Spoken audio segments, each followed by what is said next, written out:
Isang mapagpalang araw po sa ating lahat mga boss. Meron pa akong ipapakita sa inyo na isa sa mga common issues ng ating mga system unit o kaya laptop. So baka naranasan nyo rin po ito. So ito po yun.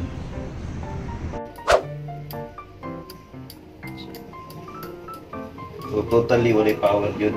Oh no! Tama nga po yung pagkakarinig ninyo na wala pong power ang kanyang system unit na dinala ng ating customer dito sa shop. So ang ginawa po natin, tinesting po natin gamit ang ating tools. Chinek po natin ang kanyang power supply. At the same time, chinek din po natin yung front panel. Baka may problema lang po yung power button. Then chinek na rin po natin ang kanyang RAM memory. Then at the same time, binaklas na rin po natin ang GPU. Kasama na rin po ang CPU cooler. At nakita nga po natin na sobrang tigas na nga po ng thermal paste niya. At nilagyan po natin ng thermal paste at hindi po toothpaste ang nilagay natin dahil ito lang po yung available.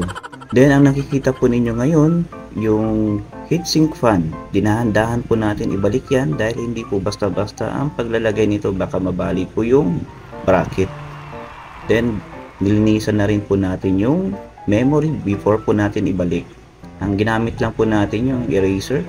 Then nilagyan na rin natin ng panibagong thermal paste ang GPU bago po natin ibinalik. At ito na nga po, okay na po siya. Salamat!